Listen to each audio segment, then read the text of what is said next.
Welcome to another edition of In 20. Later on in the program we'll have... Hello, welcome. I'm Ashley. Just about everyone who knows Ashni Shah has something positive to say about her. Ashni is a young violinist.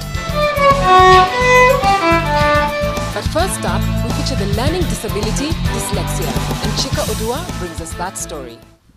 Have you ever heard of dyslexia? Well, if you haven't, then you're not alone. The condition known as dyslexia is largely unheard of here in Kenya. Throughout this series, you will meet children suffering with dyslexia. And by the end, hopefully, you will have a greater understanding of just what it is.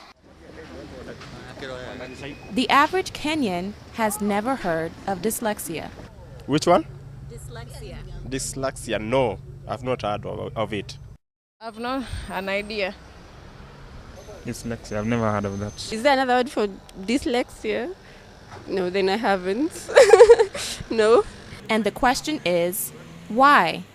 Why have so many people never heard of this condition?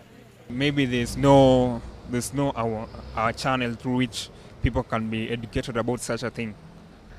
Probably because they don't read wide, or they're not, or it's a hard word. Probably if there's another word for it, I'd be knowing about it, or someone else would be knowing about it. To me, it's something actually very new. It may be a new word to many, but to Felix Kariuki, the word is all too familiar. He knows exactly what dyslexia is. The ability of not reading, spelling. Felix is a regular 11-year-old boy. He is very active, and he says he likes to play sports. Felix attends Carmelvale Primary School in Donham, Nairobi.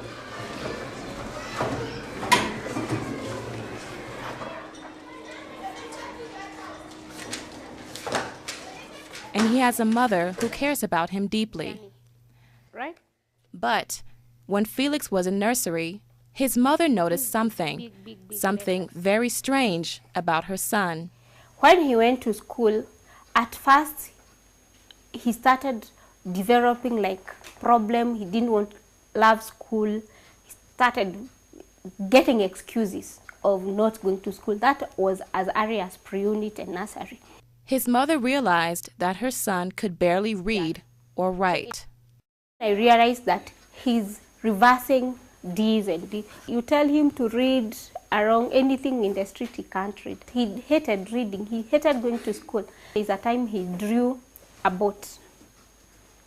They drew a name. Mm-hmm. When he drew the boat, he wrote toad. You see, all the letters are there. D, you know. So I was like, what's wrong with him? I just don't like reading. When I start reading, some teachers tell me to stop because I don't read well. Felix continued to have trouble reading from class 1 to class 2 to class 3. That's when his mother began to research what was wrong with Felix. In me, I knew there is something. I am not able to figure out what it is. I got so much concerned when he was in class 2, but when he was in class 8, that's now when I discovered his problem was dyslexia. Dyslexia was first identified in 1881. It is a condition where the brain has difficulty processing symbols such as letters. Today, Felix suffers with this disorder. He says going to school is hard because people make fun of him. Some teachers call me buffoon. That she may feared that she might have been out in the street. Sometimes I believe I'm not able to read, and I just feel uncomfortable. He doesn't differentiate the difference between B and D, P and Q. When it comes to reading, he doesn't differentiate on the double letter words. For example, even when he goes to spell the word with a double letter word, a word like commemorate, connection, you find him skipping the double N on the connection, and double M on the commemorate. Is it? Yes. Give me examples of nouns. Eunice Katumbi has been teaching Felix English since he was in class 4. She said she was shocked when she realized how bad his reading and spelling skills were. The first thing I did was to write in the diary because I seriously wanted to meet the parent. So as a teacher, there are times when you get so concerned when you really find that there's a child who has a problem in your class. But it was not the parents' fault. The teachers blame us. You are not helping your child. You are not looking at the homework. You are not helping your child to read. And I blame the teacher. It's like, she's not concentrating on my son.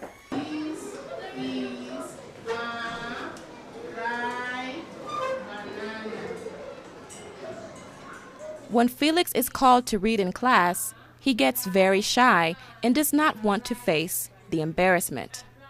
I don't feel like reading. I read low so that people cannot hear what I'm reading, the wrong spellings.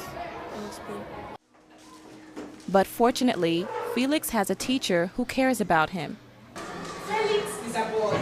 Yes? Yes. Felix is a boy. Yes? Yes. One statement about Felix using the adjectives.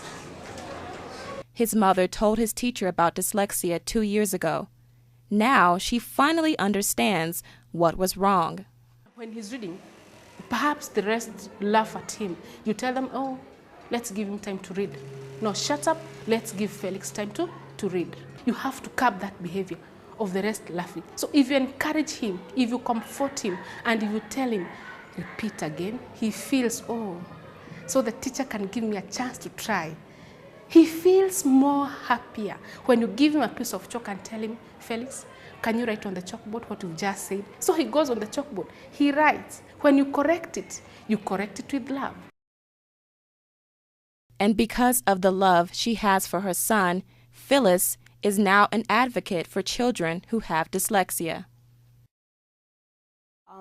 I realized that there are many people in Kenya suffering because of dyslexia. They have been rejected and stigmatized because of this condition. Yeah. Or no one could reach him. Test caterpillar lied the lamb, and you are my new friend. Good. It's not a disease. It's not something that you can administer medicine and it just goes like TB or malaria or something. Kids like Felix must live with dyslexia for the rest of their lives. That's why some kids with dyslexia get so frustrated that they drop out of school. Or they become very lonely. Even Felix says that sometimes he just wants to be alone. I just go somewhere there's not many people. Say to myself.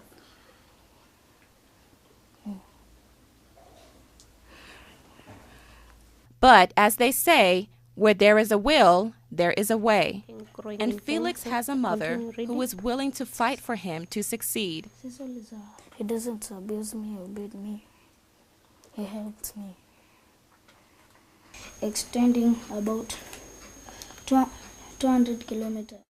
Demand for the crop has greatly reduced land under. There is other gifts that these children have. They may not be able to read, but they still can succeed as many people have succeeded. No one knows how many children in Kenya are suffering with dyslexia, but the fact remains.